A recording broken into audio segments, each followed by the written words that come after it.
All right, feel free. We'll go ahead and start. And if anybody else joins us, I'll keep an eye on the waiting room and let them in. If you get bumped out, just rejoin and I'll get you back in. Okay.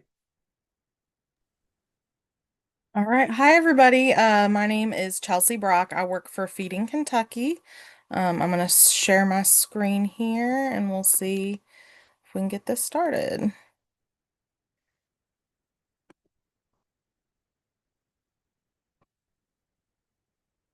Okay. Does everybody see that okay? All right. Like I said, I work for Feeding Kentucky. I've been at Feeding Kentucky for about 4 months now, but I've been doing SNAP outreach and application assistance for about 7 years. Before this, I worked at God's Pantry Food Bank as their SNAP specialist, but I didn't do a lot of work with schools there, so I'm really excited to take this work in a different direction this year in my new role. And if some of you were at the Victory Over Violence presentation, I also presented there. So this screen probably looks familiar to you. A lot of the information is going to be the same, but there is some new information. I've kind of tweaked it for this specific presentation. Here's our agenda for the day. I'm going to go over just what SNAP is, why it's important, what we do as connectors, and how we can help out schools. And at the end, we'll talk about a pilot group that I'm developing. So just some basic information if you don't know a lot about what SNAP is. It stands for Supplemental Nutrition Assistance Program. Oh, and sorry, I forgot to mention, I'm gonna go through the information and then if you can hold your questions till the end, we'll save time at the end for questions. SNAP is formerly known as food stamps, and a lot of people still call it that. It is used to purchase food, groceries, and also food producing plants and seeds, which a lot of people don't know that aspect of it. But for the gardeners out there, you may know that it can help you stretch your food budget when you are growing your own rather than buying uh, those types of items from the grocery store. And benefits are deposited monthly onto an electronic benefits transfer or EBT card. There are other programs that put their money on EBT cards as well, like Summer EBT, which is a separate program. So if you hear me say SNAP, I'm only talking about food stamps, not Summer EBT, even though the benefits can be put onto a regular SNAP card, as well as TANF, which is called KTAP in Kentucky. If you ever see someone purchasing items that are not food items, they're not using SNAP, they're using another program. It's just the same card. And it is currently 100% federally funded, although that may change in the next few years, where with this new bill, there's going to be some state cost share as well. But currently, it's 100% federally funded and it is operated at the state level. And it is the largest federal anti-hunger program and child nutrition program in the country.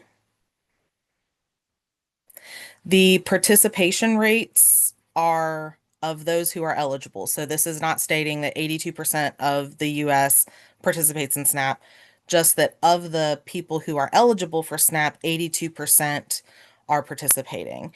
And Kentucky's rate is lower than that. So 77% might sound like a lot, but that means that 23% of Kentuckians who are eligible for SNAP are not receiving those benefits. And we know that of those households, more than half of them are in households with children. So we really want to be able to boost that number as close to 100 as possible and fill in those gaps. And there are certain families who have higher gaps, such as immigrant and mixed status families. Mixed status meaning maybe some of the members in the family are non-citizens and some of them are citizens, and multi-generational households and elderly head of households with children, the grandparents raising their grandkids. Why is SNAP important? Some of this is going to be pretty clear cut. It helps prevent and ameliorate food insecurity. It improves health outcomes. Healthy food is good for you. Also, money that would have been used for food can now be used for other expenses. So even if you were doing okay on groceries, maybe you were struggling with rent or utilities, and now that you have extra money for food, you can use that money that you were spending on food for your other expenses. And SNAP isn't just good for the people who receive it, it also stimulates the economy. $1 in SNAP benefits generates $1.54 in economic activity, and local grocers and farmers rely on SNAP as well for their income, especially in rural and lower income areas. A lot of those places rely significantly, maybe more on SNAP than any other type of food purchasing. And also, food banks and pantries just can't do it alone. That type of emergency food is great, but for every meal that a food bank provides, SNAP can provide nine. So we want to make sure that people have that extra access. There are all kinds of barriers that might prevent someone from receiving SNAP. Most of those tend to fall into these categories: stigma, awareness, physical access, and individual experience. And I'm going to go a little bit deeper into those. It is embarrassing to have to ask for help, especially from a program that has so much uh, drama associated with it, really. And there's a lot of it can be a very intense thing to have to ask for help and to have to apply for something like this. There's actually research that shows that SNAP participants who report stigma have three times the odds of reporting food insecurity because a lot of times they don't want to do it. They're worried about how they're going to be perceived by their peers, or maybe it's internalized stigma and it's how they feel about themselves, but they would rather be hungry than get those benefits.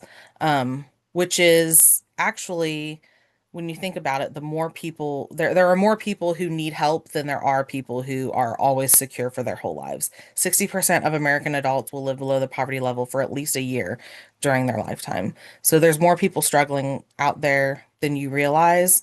And the main causes of entering poverty are going to be things that everyone experiences at some point in their life, like the birth of a child, the loss of a job, the death of a family member.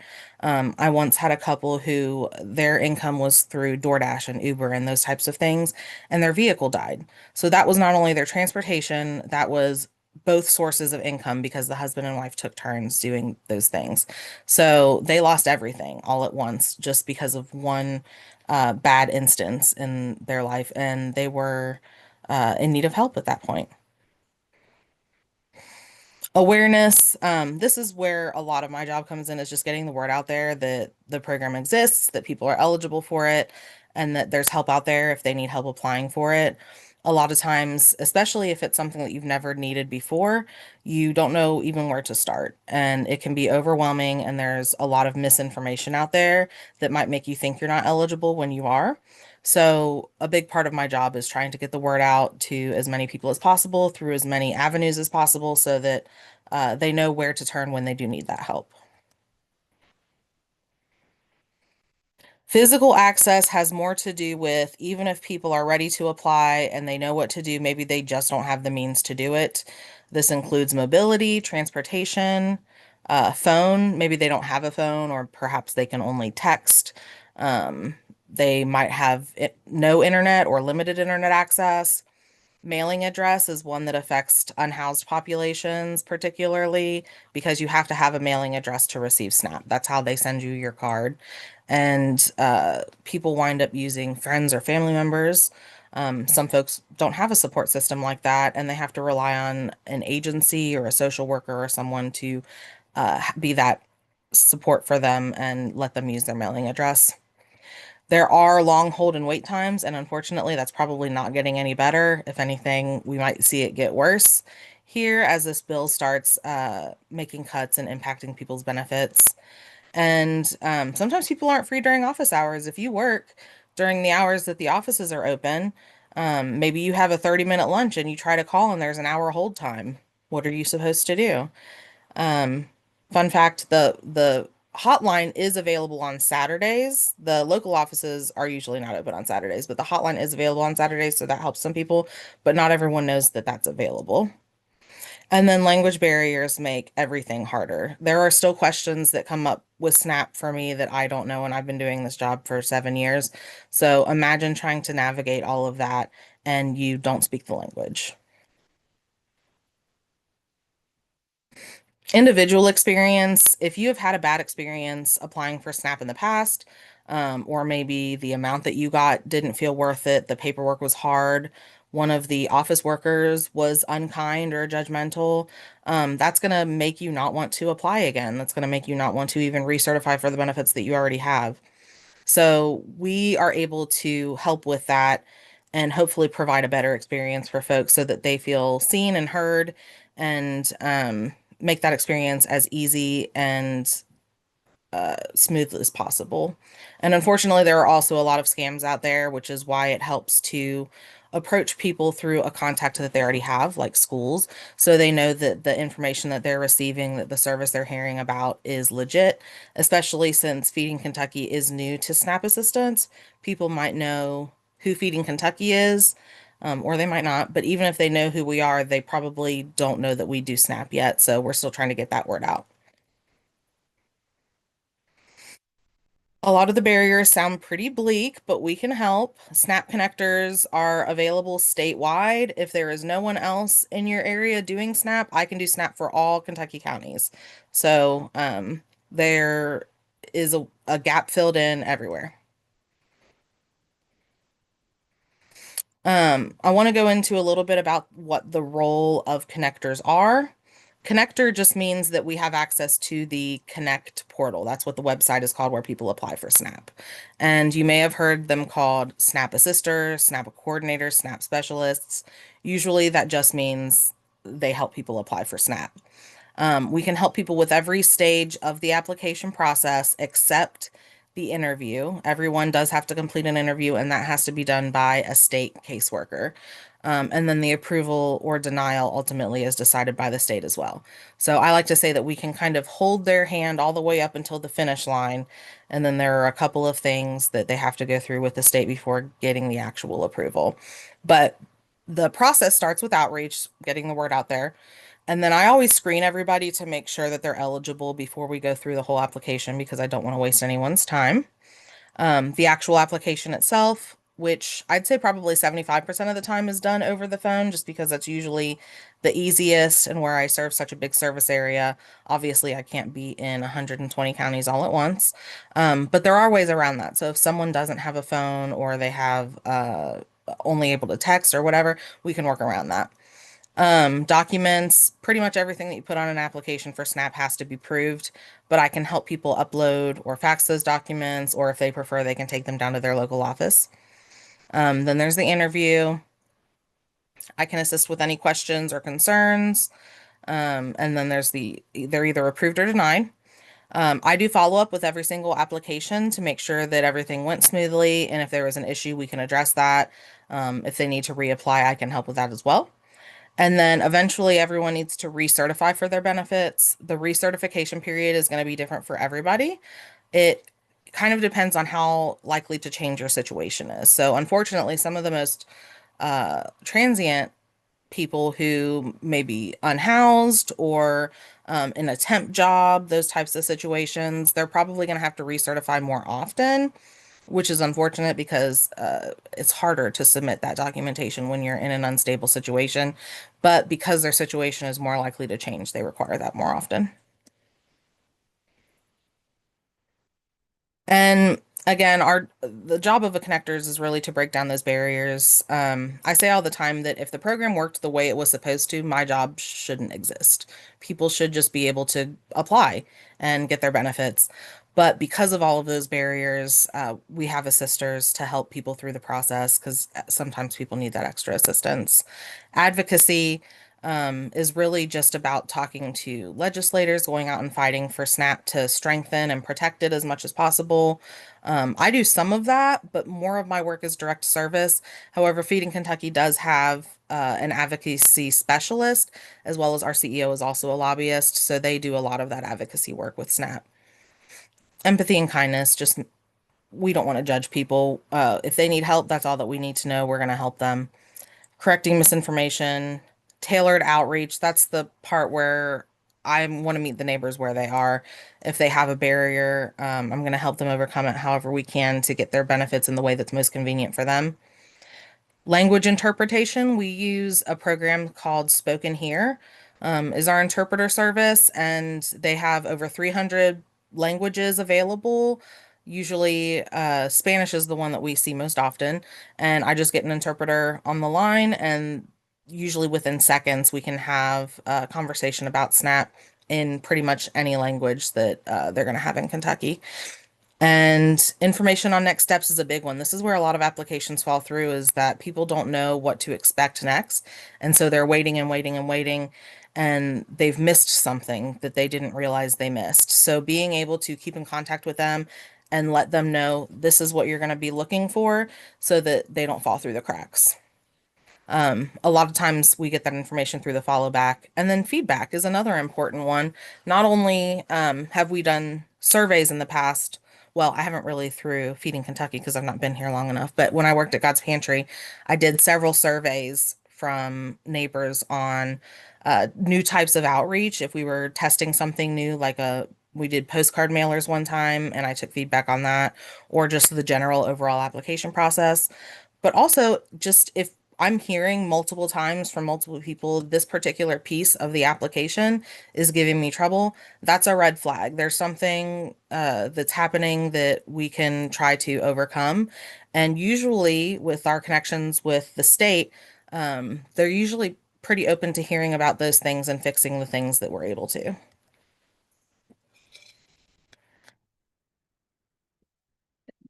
So, the reason that I was hired through Feeding Kentucky was because we're developing it as a state SNAP hub. Before this, every agency that did SNAP outreach was kind of in an every man for themselves situation. Each organization would have their own plan with the state, their own contract with the state. They were in charge of their own training, their own budgets. Everything was you do your part, this person will do theirs, this person will do theirs. And there were a lot of gaps. There were a lot of areas that had no SNAP assistance at all. And there were some folks who were doing really high level application assistance, but didn't really have the support to maintain that. So we wanted to make it more centralized and provide assistance and support for everyone doing this work. We're starting with the food banks that are doing SNAP outreach, which currently is God's Pantry's Food Bank is the only one that is actively doing it. They're located in central and eastern Kentucky and serve 50 counties. Um, I think I have the contact information for their SNAP assister on here later, but if not, I can get it for you. Her name is Darian Thompson. And she's already doing SNAP outreach. And then Feeding America, Kentucky's Heartland is going to be adding a SNAP assister soon. And Dare to Care in Louisville is going to start just with their emergency food doing SNAP assistance for those folks as well. Eventually, the goal is that we want every single food bank in Kentucky to have a SNAP connector, and we will oversee that work and provide support and training for any new connectors. And it'll be less of an administrative burden on them. It'll give them more of an opportunity to just focus on outreach rather than worrying about all of the reporting aspects of it. And it also gives them the ability to kind of start small and grow at their own pace so that they're not feeling like they're overwhelmed all at once. Here is a guide to which food banks serve which service area in case you're curious what your local food bank is. And there are some independent food pantries and food banks as well that are not on here, but these are the ones that are through the Feeding Kentucky and Feeding America underneath that umbrella. So, why schools? Schools are uniquely qualified to reach families in needs of assistance. You guys already know your families. You guys already have that relationship and that rapport. You already have natural points of contact with them at parent-teacher conferences, school events, drop-offs, probably other ways that you're interacting with these people all the time. And it reduces stigma. They're less worried about coming to you about something. They feel more comfortable talking to you about the problems that they're having because they have this relationship with you. And there's actually been research to show that when they've asked folks where they prefer to receive information about SNAP, overwhelmingly the families that had children in school said schools. So we've talked a lot, or I've talked a lot about how we can help families and neighbors, but SNAP can actually also help your schools. The most basic one is that kids need food to focus and to learn. You can't learn when you're hungry. I can't learn or focus on anything when I'm hungry except when my next meal is coming. So SNAP delivers more nutrition assistance than any other federal program and is the largest child nutrition program, as I mentioned before. And it shows in all of the research on this, it shows that people who receive SNAP have better access to nutritious foods, and children who receive SNAP have better outcomes and better performance, better behavior in school. They're more likely to be in good health, which means they have fewer absences and missed schools from doctor's appointments. They're at lower risk for developmental delays, and they have fewer medical costs, which means that, again, they have more money for other expenses. And it also has been shown to lead to gains in reading and math for elementary students, decreases the likelihood of behavior problems in the classroom, and increases the chance of high school graduation. SNAP can also help save administrative time and cost and effort because children who are enrolled in SNAP are automatically qualified for free school meals. So those of you do who have a lot of SNAP kids enrolled, they don't have to fill out those free and reduced forms. I know some schools still use them for other things anyways, but it can cut down on those. And then also children who are enrolled in SNAP are automatically enrolled in Summer EBT, which I know a lot of you were doing outreach with Summer EBT recently. That expired. The deadline for that was August 15th. But in the future, if you get more kids enrolled on SNAP, those are fewer families that you have to reach out to about that. There are also some benefits for frisks in particular. It can contribute to the standards of quality under the family strengthening section and the core components under the referrals to health and nutrition services section. And it can also be, you can track SNAP outreach in Infinite Campus, even smaller outreach efforts like distributing flyers. You can go to the child's profile and add in that you assisted them or referred them under the health and nutrition tab.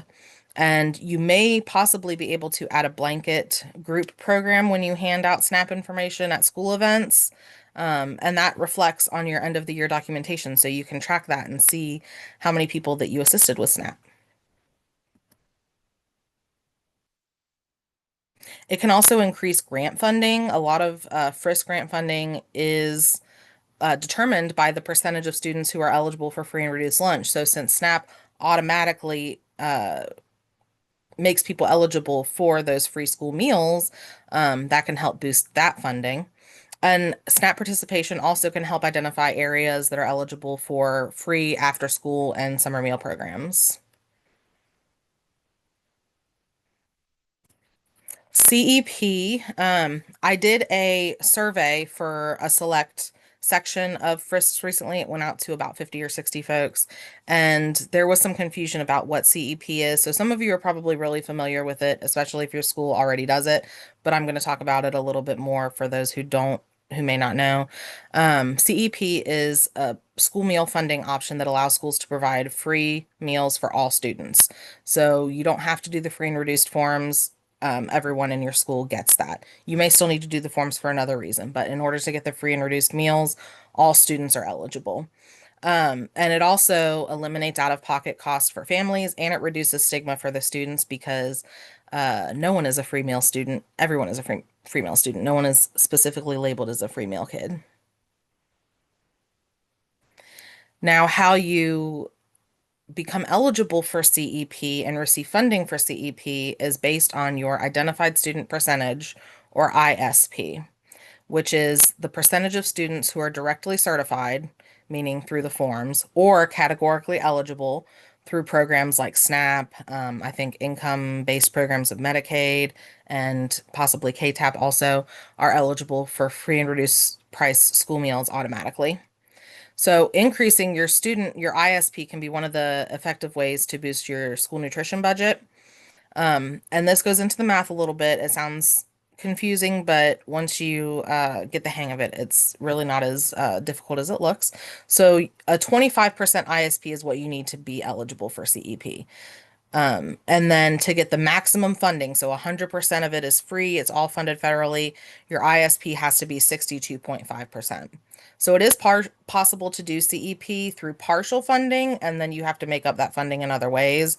But really, ideally, we would want to get everyone possible up to that maximum level so that your school doesn't have to pay for any of it at all.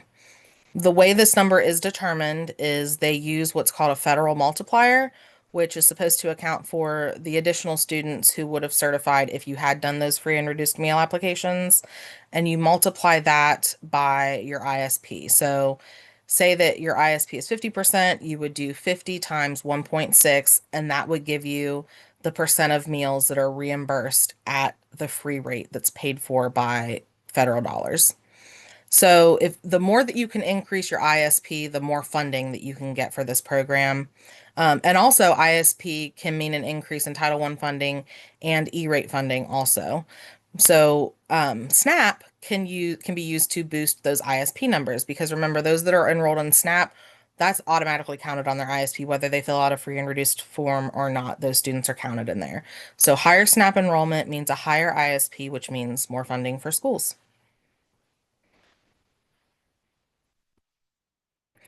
These are some other perks that you can get with SNAP. Discounted or waived school and sports teams. Obviously, the families would just need to check with their schools to see if they offer any types of waivers like this. They can also get waivers for college applications at some colleges and for entrance exams like the SAT, ACT, and PSAT. Some places do discounted internet. I know that Spectrum has a program, or they used to, where they give discounts for EBT card holders. So that again is just check with your internet provider. There are free cell phones available. These are the government phones. Some people still call them Obama phones, but there's different websites that do this. Life Wireless is the one that I'm most familiar with, but if you just Google free government phone, you can find all kinds of examples. So if you receive I'm sorry, not Summer EBT, if you receive SNAP, you're automatically eligible for a free phone. And then you can get free or discounted admission to a lot of museums throughout Kentucky. The EBT website has a list of different museums, and it probably doesn't have all of them, but it has a good list, and they're all over the state, places that give discounts or free admission. And then you can also get a discount membership at Louisville Zoo, which I thought was cool. I just learned that one recently. And discounted Amazon Prime membership as well.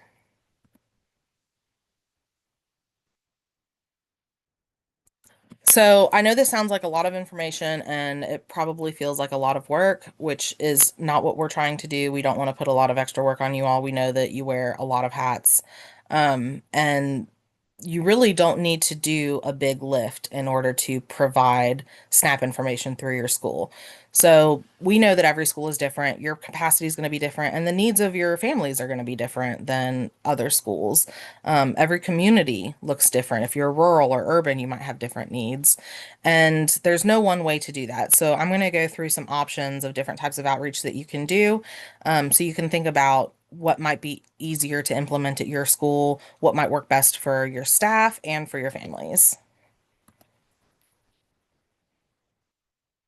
This is just kind of an overview of the different levels of SNAP outreach, but I'm going to go into each one in more detail.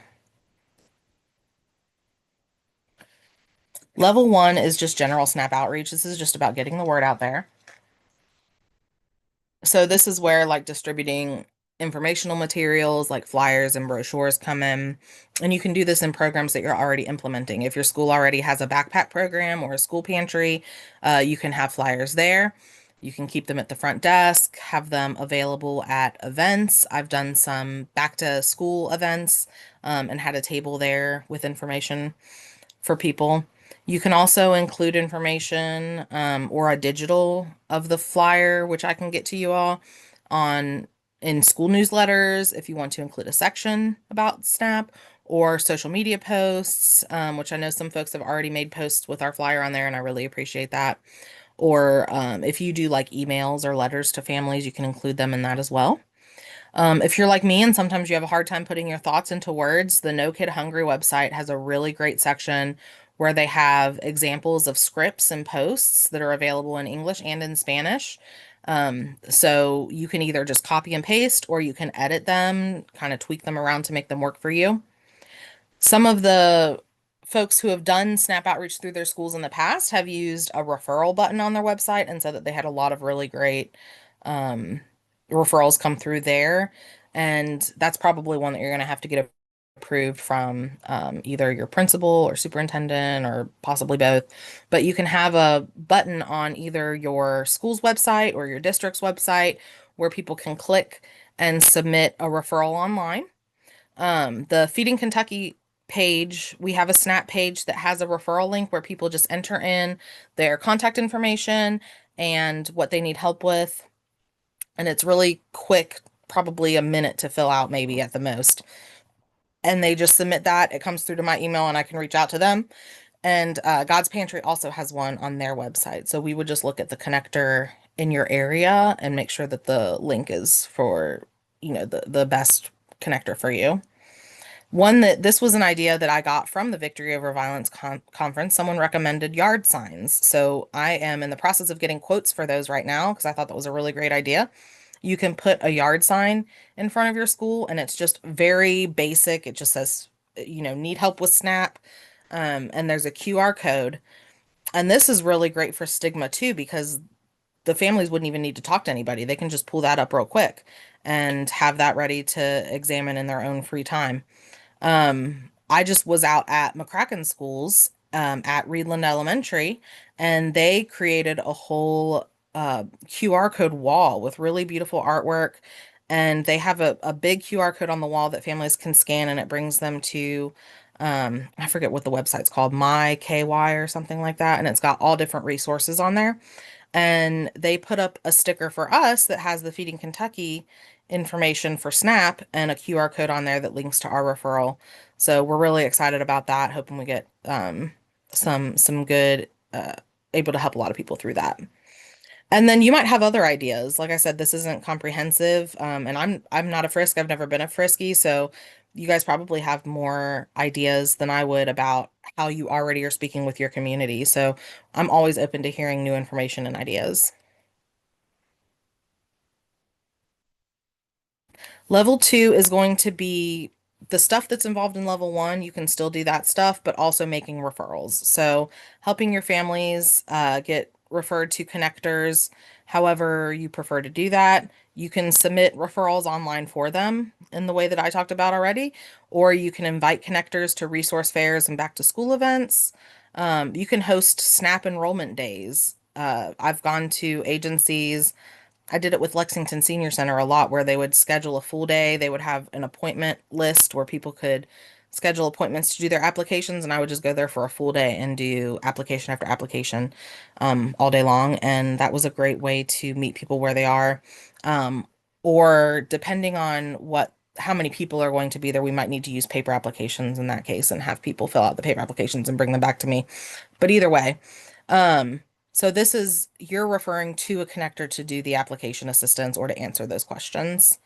And then level three is if you really want to take on a bigger lift and do that application assistance yourself, there are different ways that you can do that. You can either help fill out the paper applications or have people fill them out and bring them back to you. You can do the applications online and become a connector yourself and go through that process. There are trainings available for that.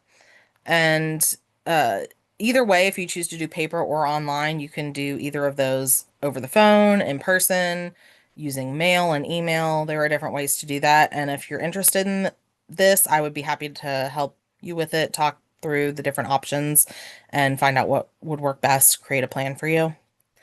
If you're going to do the application assistance yourself, you're going to need a way to track those application numbers, and probably Infinite Campus would be an easy way for some of you to do that, or you could create your own. At God's Pantry, I used an Excel workbook for some of it if I had specific data points that I wanted to reach. So there's different ways that you can do that as well. And then follow up is really important. So You can either follow up directly with the neighbors that you do application assistance for, or you could refer to myself or to your local food bank connector, and we could follow up on your behalf.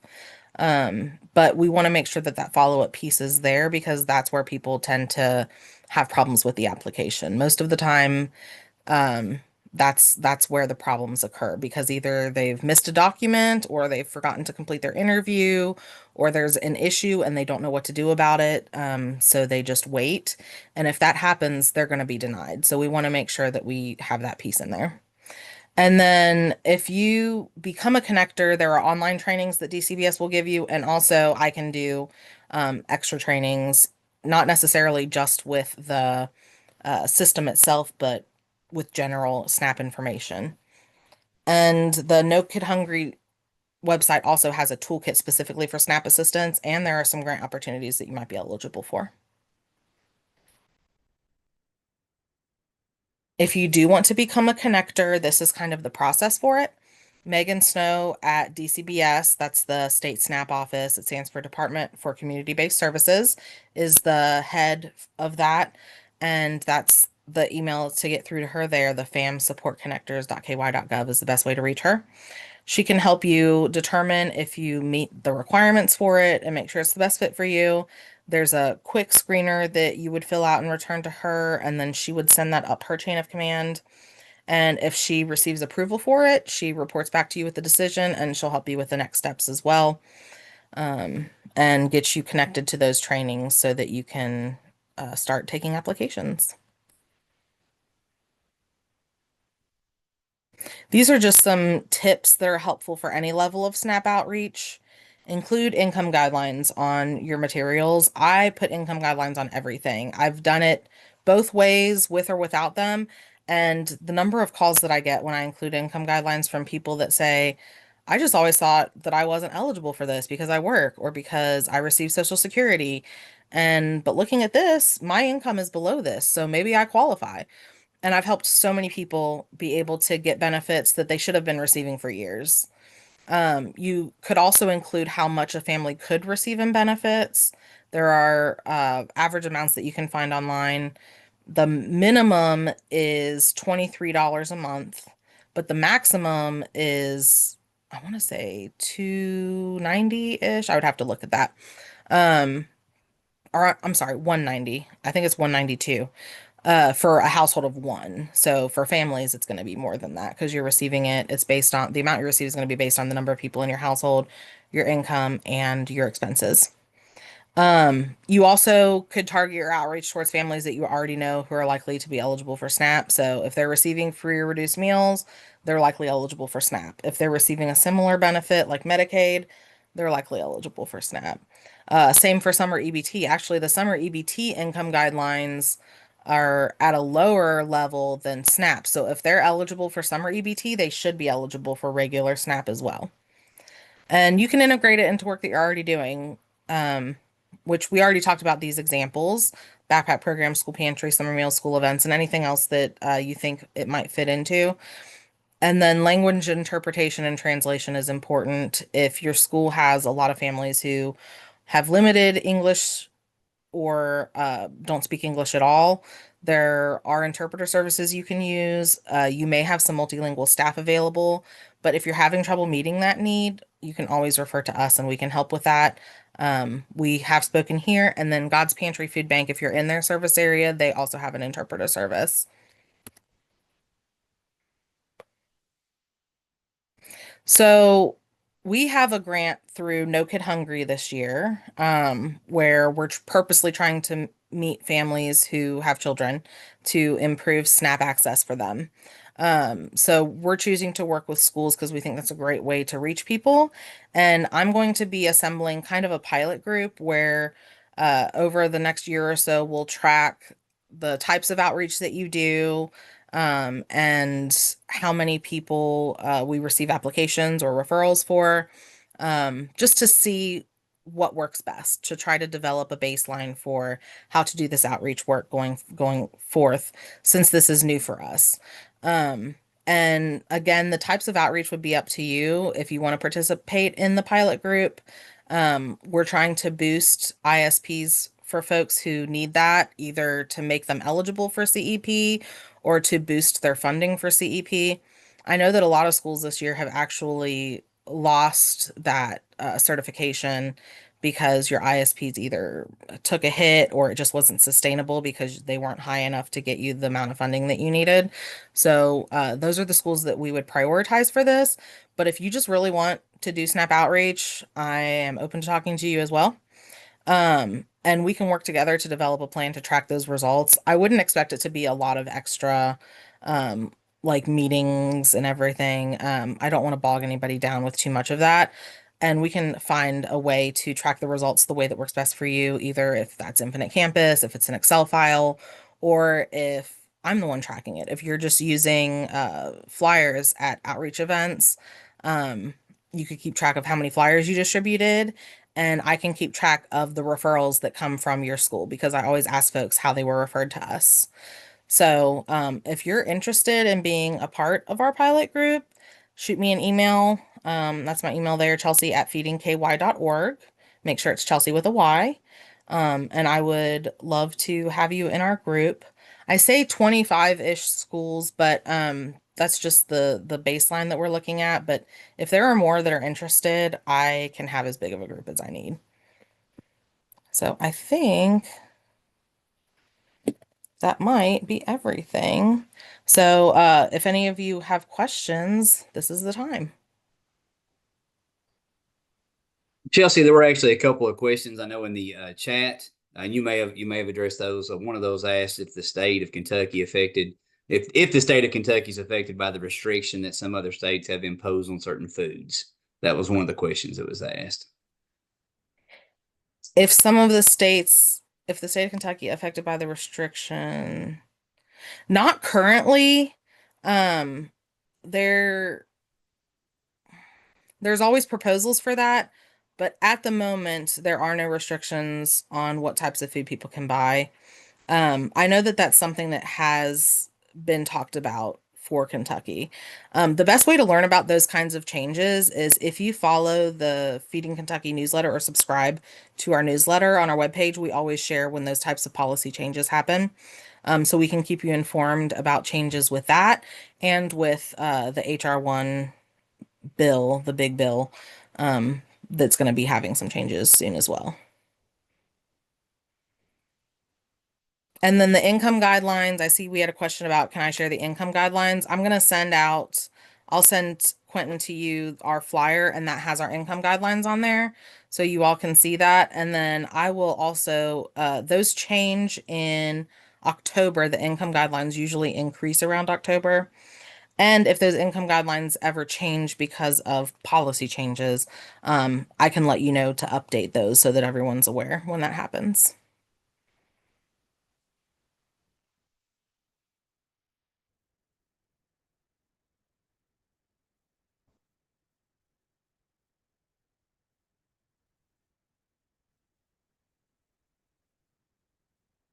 Anybody else have any questions?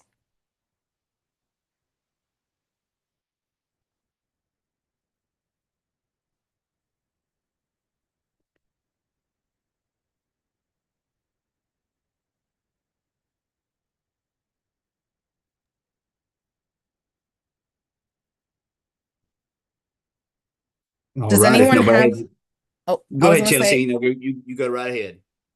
do any of you have, was there something that I was talking about during and you thought maybe this would work in our school that I didn't mention? Any ideas for outreach that I didn't mention?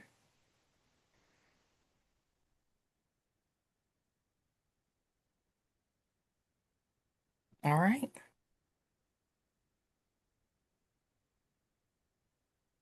Oh, thank you, Heather.